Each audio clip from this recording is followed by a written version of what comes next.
Hi, I'm Cecil McNeil, a writer filmmaker. Welcome back to my vlog.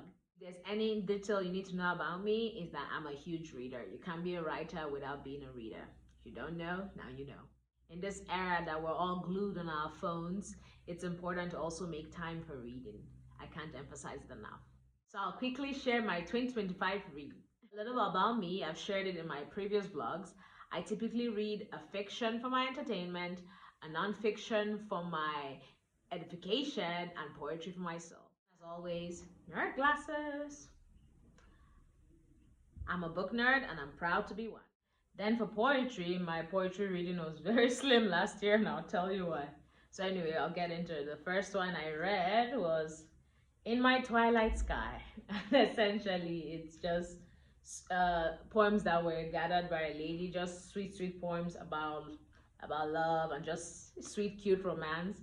So some of the poems are historical, some are more contemporary, but it was actually very nice. I also read poetry in the morning, like usually after my devotion and the helpful nonfiction, then I'll just read a couple of poems just to get my day going. And it was a really good book to read in the morning.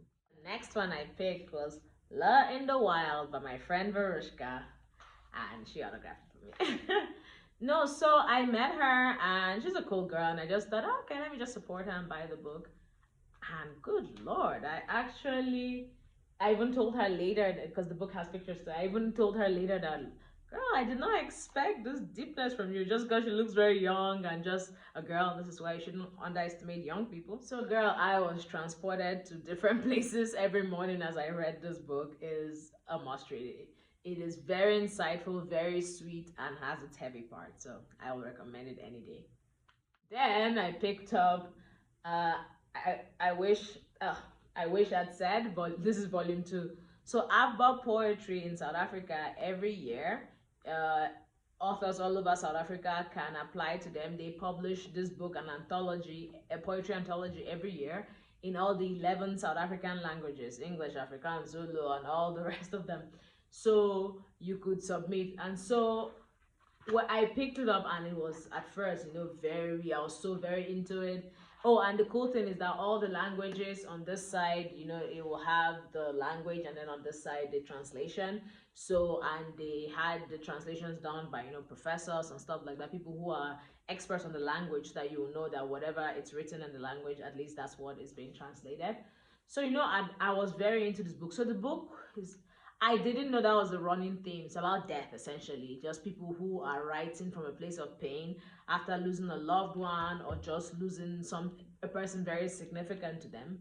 So it was very helpful, especially my uncle died August last year, and I was very sad for a while. So poems like this really helped me. But after a while, man, I was like, got tedious, guys. Because remember, I'm reading this in the morning, and it's just sadness and death and death. And a new language will start, and it's more sadness and death. And all. Then I had, like, I went online, are all the poems about death? And they said, no, they give the topic, I wish I'd said. But I guess if the point of I wish I'd said, if the person isn't dead, then you could just say it, right? So even though they said no, it's not just about death, guys. 99% of the poems are about death. And the sad part is I got like all the volumes, and initially I was very excited because it's a lot of the poetry were really strong, really good, very well written. Oh Lord, I don't know if I can go through another book of death and sadness. It was a lot, guys. It was a lot.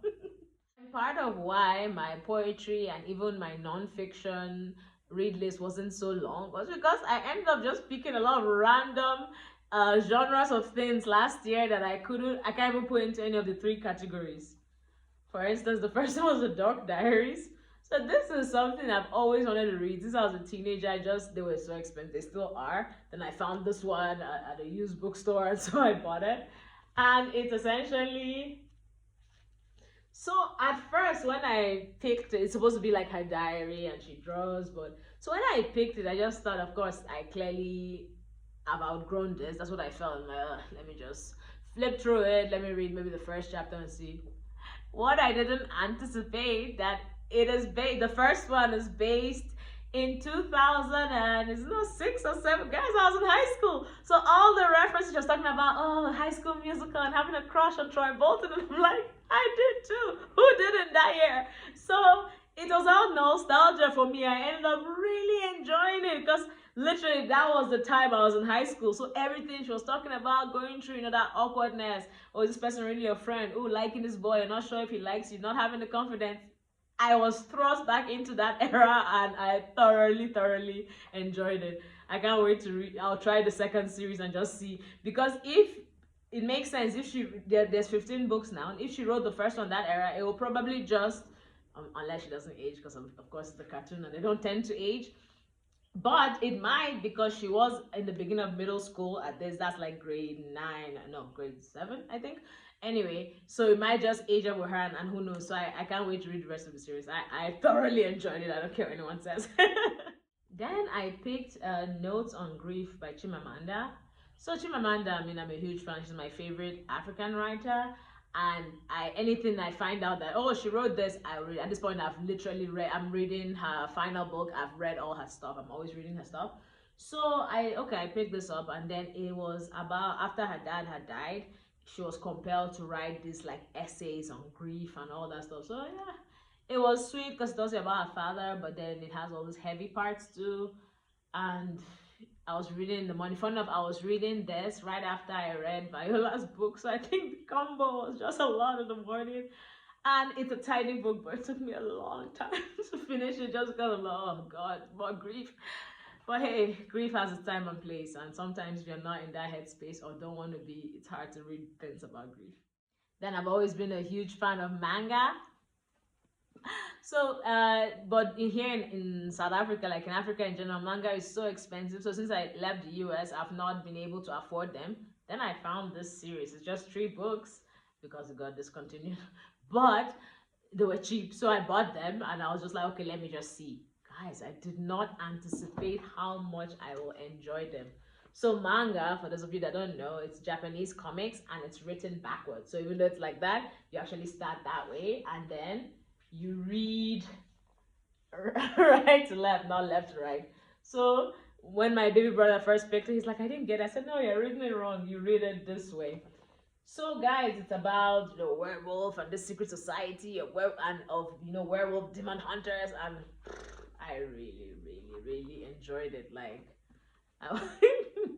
I really enjoyed it. Like I would recommend it any day. I got sad because online I saw people complain that why did it get discontinued, and I don't know why, because it was very nice.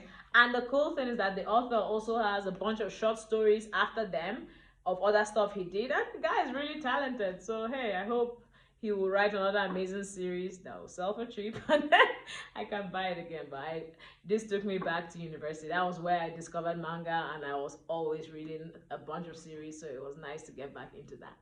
Then another different set of things I read was plays. So I read Ghost Workers and A Serial Kisser, both by my friend and bro, Ola Chris. So he's a Nigerian, but he's based here in South Africa, and he writes all these plays and they get performed. So the Serial Kisser actually was in the audience, and I got to watch this play live. So same thing like with some of the heavier stuff. So his stuff, at least these 2 books are about domestic and more like sexual violence and all that kind of stuff.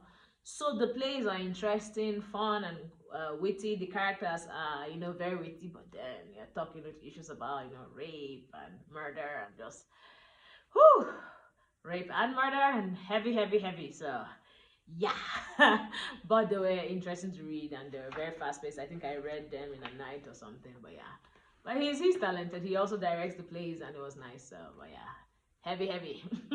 So yeah, that was my 2025 read list, and I hope it meant something to someone. Guys, reading is fun, reading is life, reading is everything. I cannot emphasize it enough. Just don't say that, oh, I just don't like reading. There's nothing out there for me. There is. You just haven't found the right book. Whatever your interest is, look for a book on it. Even if you like rice, look for a book on rice. That's how you start reading. You can pick up smaller things. You can just look for whatever interests you or whatever you want to aspire to be, and that's the kind of books you should pick up to read. But yeah, there's no such thing as I don't like reading. And I'll be remiss not to mention my own titles. If you don't know, Susan McNeil has published 5 books. We Rule the Night, Every Sun Doesn't Rise, Echoes of Mercy, The Breath, and A Requiem of Loss and Dreams. So, check me out. Keep reading, y'all. We can never read enough. See you in the next vlog. Bye.